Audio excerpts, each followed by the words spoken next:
Uh, dollar collapse. Dollarcollapse.com. John Rubino. Another good site, my friends. Welcome to the Third World, Part 28. The bottom half bolsters the U.S. economy by, well, going into debt. Where have you heard that one before? For maybe the best example of how financial trends are diverging at the opposite ends of the wealth spectrum, contrast the cash flowing into the accounts of the already rich with the debt accumulating in the accounts of the bottom half. And again, I'm trying to make sure you're not the bottom half. That's why I keep doing the crypto videos. I am absolutely convinced they're going to pay off and pay off big at some point.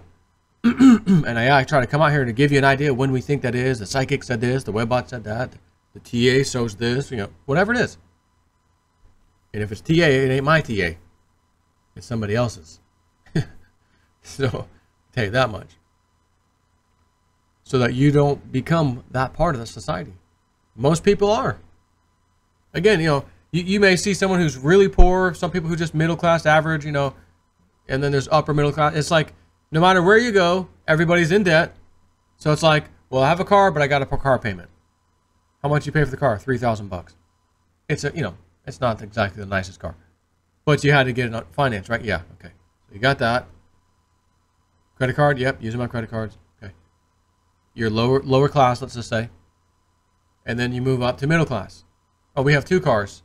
How much you pay for each? $8,000 roughly. Just make this easy. $8,000 a piece, husband and wife. Both of you work.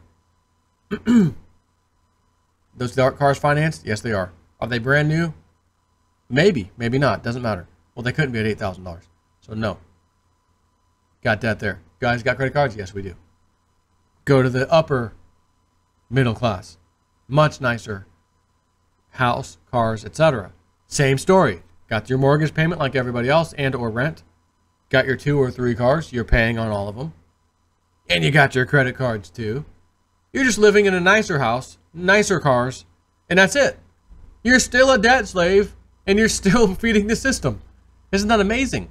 But at the same time, what is everyone going to do if you have more money? You want to stay living here? Oh, the neighborhood's a bad neighborhood. Man, a piece got robbed over there. People got robbed over there. We had a kid try to steal our bike over here. We got to get out of the neighborhood. Well, we can't afford it.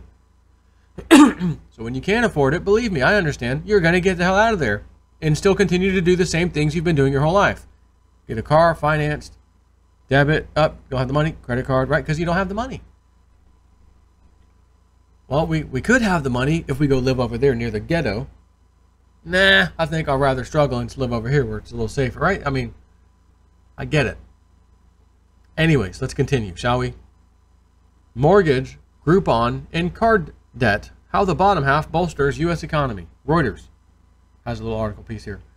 By almost every measure, the U.S. economy is booming. But a look behind the headlines of roaring job growth and consumer spending reveals how the boom continues in large part by the poorer half of Americans fleecing their savings and piling up debt. A Reuters analysis of U.S. household data shows that the bottom 60% of income earners have accounted for most of the rise in spending over the past 2 years, even as their finances worsened. A break with a decades-old trend where the top 40% had primarily fueled consumption growth. With borrowing costs on the rise, inflation picking up, and the effects of President Donald Trump's tax cuts set to wear off, a negative shock, a further rise in gasoline prices, or a jump in the cost of goods due to tariffs could push those most vulnerable over the edge, some economists have warned. Again, who? Sources say. Well, sources. Who's the source? Source. What about source 3? Oh, come on, kid. I'm just trying to read the article. So you don't know source 3? No, because there is no source 3. There's no source. Just make it up. Well, sometimes they don't make it up. That, in turn, could threaten the second longest U.S. expansion, given consumption makes up 70% of the U.S. economy's output. The Reuters analysis has revealed that growing financial stress among lower-income households, even as their contribution to consumption and the broad economy grows. The data shows the rise in median expenditures has outpaced before tax income for the lower 40% of earners in the 5 years to mid-2017, while the upper half has increased its financial cushion, deepening income disparities. It is this recovery's paradox. A hot job market and other signs of economic health encourage rich and poor alike to spend more, but tepid wage growth for many middle-class and lower-income Americans means they need to dip into their savings and borrow more to do that.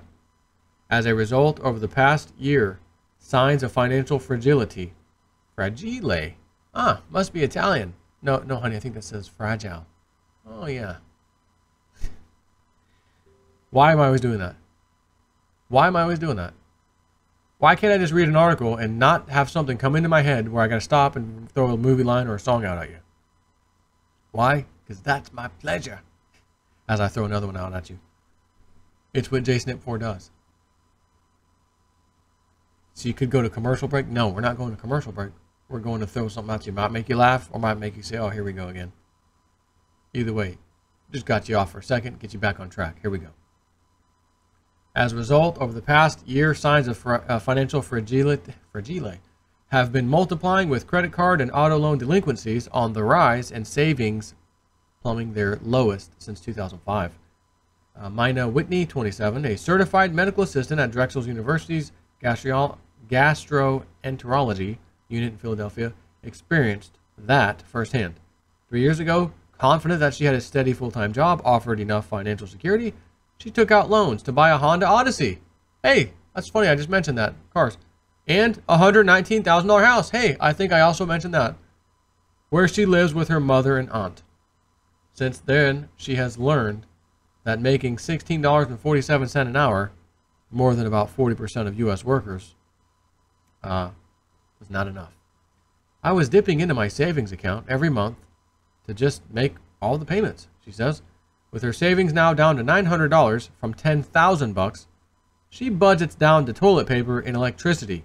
Cable TV and the occasional $5 Groupon movie outings are her indulgences, she says, but laughs off a question whether she dines out. God forbid I get a ticket or something breaks on the car. Then it's just more to recover from. That's exactly right. Draining savings. Stephen Gallagher, economist at Societe Generale, says stretched finances of those in the middle dimmed the economy's otherwise positive outlook. They are taking on debt that they can't repay. A drop in savings and rise in delinquencies means you can't support the overall spending, he said.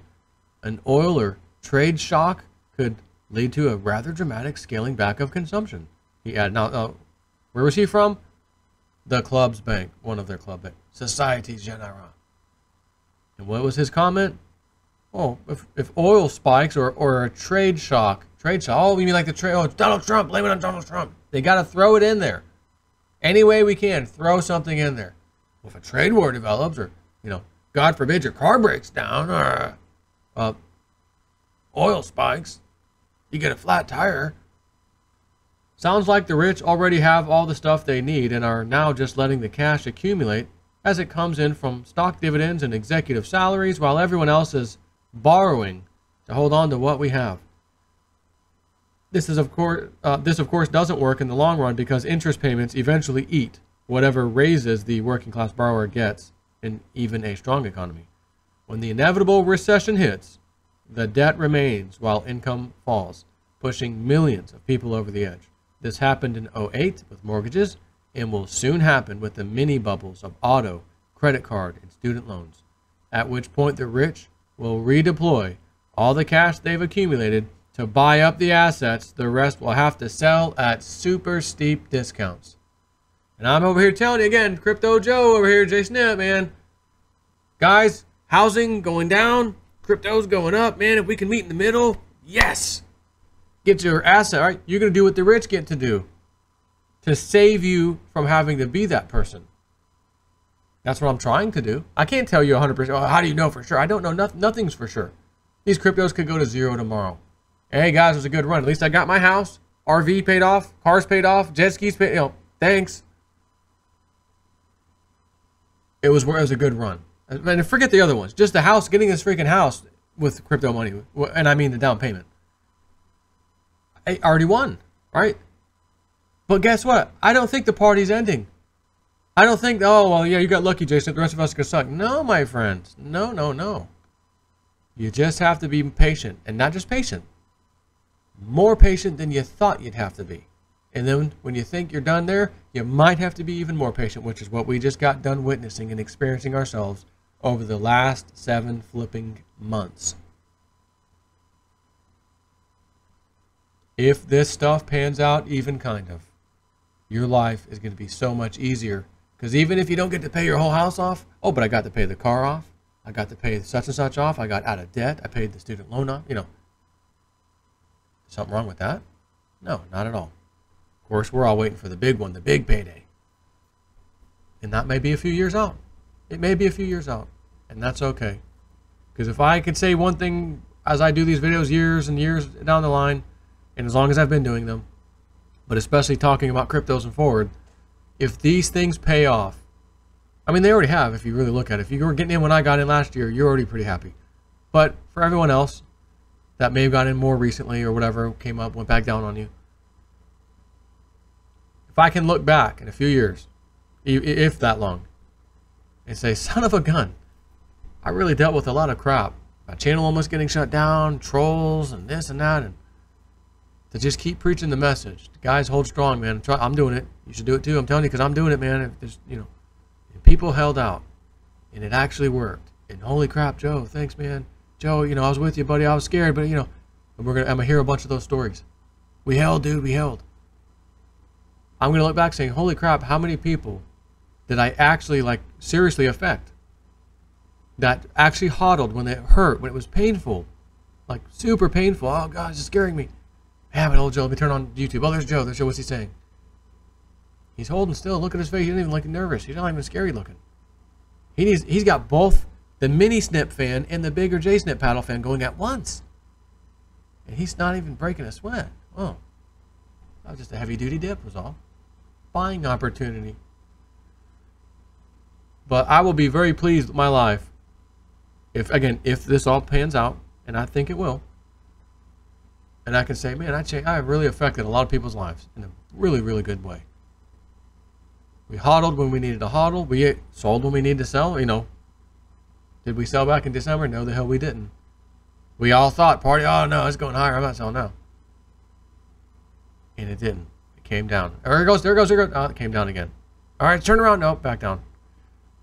But now, lately, as in the last several days, it's been looking pretty decent. And again, if ETF and all this stuff happens and money starts flowing in, I'm telling you, I've said this 1,000 times, you have Amazon at $1 to $2. What's it worth? $1,500, $1,700? Oh my God. This is your Amazon moment. This is your early Google moment. This is your early Microsoft moment. Okay? At least we think so, right? I mean, hell, sure looking that way. But the best story is going to be, Joe, we did what you did, dude. We got our cars paid off. We got, you know, motorcycle, whatever you got it paid off. And we waited and waited for the house. We waited and waited for those cryptos so we could do the house. And oh my God, it happened. Dude, it happened. Of course, I'll know that because I'll probably be paying my, you know, my house off, so to speak. So just sit, you know, again, I'm sitting, I can't tell, I'm not going to say, hey, sit tight, don't do nothing. You know, you do what you got to do. But I'm holding on. You're not prying nose. You're not going to scare me. I've studied this stuff for so long with these elitists and how this shit works. You are not scaring me out of this. It's not going to work. Not this time. I don't know. We done learned a lesson or two. The average person has not. And a lot of those people sold into this market, helping push the price back down. So anyways, that's what I want to see. I'm very hopeful. As all, you know, I don't smoke opium, but I'm very hopeful for this because this is one time I will use that word, and it actually, I feel, has some meaning. Oh, I hope that happens. Oh, I hope No, everyone hopes for everything. This is a real hope that it actually has a real high probability of coming true. So anyways, I think there's one more video I want to do, and that'll be it. Take care.